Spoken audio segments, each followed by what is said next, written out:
আমাদের চতুর্থ শ্রেণীর শিক্ষার্থীরা তোমাদের প্রাথমিক গণিত বইয়ের গুণিতক ও গুণনীয়ক পৃষ্ঠা কত 85। দেখো এখানে লেখা আছে লসাগু ও গসাগু নির্ণয় করো। আমরা এখন গসাগু নির্ণয় করব। আগে আমরা গসাগুর পূর্ণরূপটা জানি, একটু কে বলতে পারবা গসাগুর পূর্ণরূপ কি?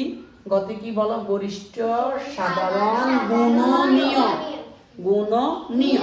আচ্ছা, গরিষ্ঠ বুঝলাম সবচেয়ে বড়, সাধারণ বুঝলাম যে সব জায়গায় আছে, আর গুণনীয়কটা কি বলতে পারবা? একটি সংখ্যাকে যে যে সংখ্যা দ্বারা ভাগ করা যায় সংখ্যাগুলো ওই সংখ্যাটির গুণনীয়। ঠিক আছে, এটা তো আমরা আগেই শেষ করছি। আচ্ছা, তাহলে আমরা এখন গসাগু নির্ণয় করব। আমরা প্রথমে 8 এর গুণনীয়কগুলো লিখব।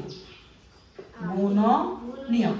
আচ্ছা, এখন আমরা মানে 8 কে কোন কোন সংখ্যা দিয়ে ভাগ যায় আমরা এই দিকে একটু লিখব, তোমাদেরকে বুঝতে চাই। আমরা 8 কে 1 দিয়ে ভাগ যায়। দেখো 8 থেকে 8 কে প্রথমে 1 দিয়ে ভাগ যায়। যে কোনো সংখ্যাকে কত দিয়ে ভাগ যায়? 1 দিয়ে, আর সংখ্যা দিয়ে, আর সেই সংখ্যাটি দিয়ে। তাহলে প্রত্যেকটা সংখ্যার ন্যূনতম কয়টা গুণনীয়ক আছে কে বলতে পারবা? 2টা। প্রত্যেকটা সংখ্যার কমপক্ষে 2টি গুণনীয়ক আছে। অন্যান্য সংখ্যার আরো বেশি আছে, সেটা পরে। তাহলে ওই 2টি গুণনীয়ক কি? 1 এবং সংখ্যাটি, ওই সংখ্যাটি। Thank you. তাহলে আমরা 8 এর 1 এবং 8 পেলাম।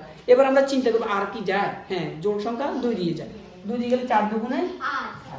আর কি যায়? আমরা আরো চিন্তা করব 3 দিয়ে কি 8 কে ভাগ যায়? না, 4 দিয়ে যায়, কিন্তু 4 তো চলে আসছে। তাহলে আর চিন্তা দরকার নেই। আমরা কি কি পেলাম বলো?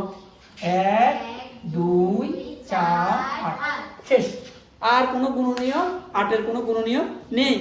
তাহলে একটি দেখো গুণিত কিন্তু অনেক, আর গুণনীয়ক সীমিত। এটা নির্দিষ্ট, এটা কি করা? নির্দিষ্ট সংখ্যা। আচ্ছা, এবার 12টা আসো। 12 এর গুণনীয়ক। তাহলে আমরা এখানে একটু 12 কাজটা একটু করে দেখো। 1 আর 12 প্রত্যেকটা সংখ্যা 2টা গুণনীয়ক থাকে। 1 এর সংখ্যাটি লিখলাম। এবার দেখবো 2 দিয়ে যায় কিনা। 2 দিয়ে কি 12 কে ভাগ যাবে? যাবে। 6 দুগুণে 12। 3 দিয়ে কি যাবে? 3 4 12। এরপরে 3 এর পরে 4 দিয়ে আমরা চিন্তা করব। 4 দিয়ে চিন্তা করার দরকার নাই, আমরা এই দিক থেকে এটা নিয়ে আসি। আমরা দুই পাশ থেকে লিখছি, তো এখানে আমাদের সুবিধাটা হইছে। তাহলে আমরা কি কি পেলাম?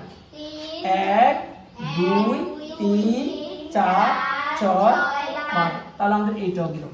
এবার আসো আমাদের হলো 24 এর গুণনীয়কগুলো আমরা লিখে নেব। 24 এর গুণনীয়ক সেম এই কাজটা আমরা আবারও করে দেখো। আমরা এগুলো একটু মুছে আমরা কাজটা করি। কি কি পেলাম বলো?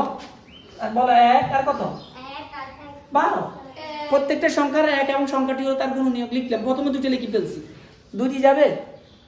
ও 24। আচ্ছা 24 লিখলাম, সমস্যা নেই, 24 লিখলাম। হ্যাঁ, 2 দিয়ে যাবে? 12 দুগুণে 24। 3 দিয়ে যাবে 24 কে ভাগ? 3 8 24। 3 গুণ 8। 4 দিয়ে যাবে? 4 4 5 দিয়ে যাবে? কেন যাবে না? কেমনে বুঝছো? 5 দিয়ে ওই সংখ্যাকে ভাগ যাবে যে সংখ্যার এককের ঘরে 0 অথবা 5 থাকে। তাহলে আমাদের এখানে 6 দিয়ে কি যাবে? যাবে। অলরেডি 6 চলে আসছে। তাহলে আমরা এই সবগুলো আমাদের চলে আসছে। কি পেলাম বলো?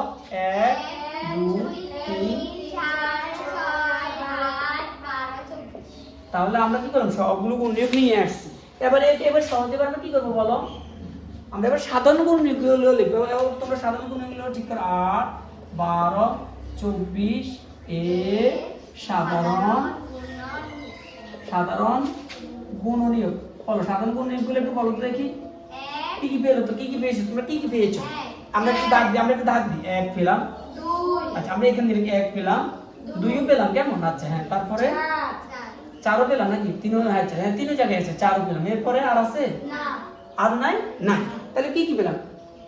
1 2 4। এটা হলো সাধারণ গুণনীয়ক। এটা 3ও জায়গায় আছে। 3টা সংখ্যার মধ্যে 3টা সংখ্যা আছে, 3টা গুণনীয়ক আছে। এবার এখান থেকে আমরা গসাগু নির্ণয় করব। বলো 4। কেন 4? সবচেয়ে বড়। সাধারণ গুণনীয়কের মধ্যে যেটি সবচেয়ে বড় সেটি গসাগু। কত? গরিষ্ঠ। প্রথমে গুণনীয়ক বের করলাম, তারপর সাধারণ বের করলাম, এখন আমরা বের করব গরিষ্ঠ। তাহলে গরিষ্ঠ সাধারণ গুণনীয়ক হলো 4। তাহলে উত্তর কত? 4। চলো সবাই একটু তুলে দাও।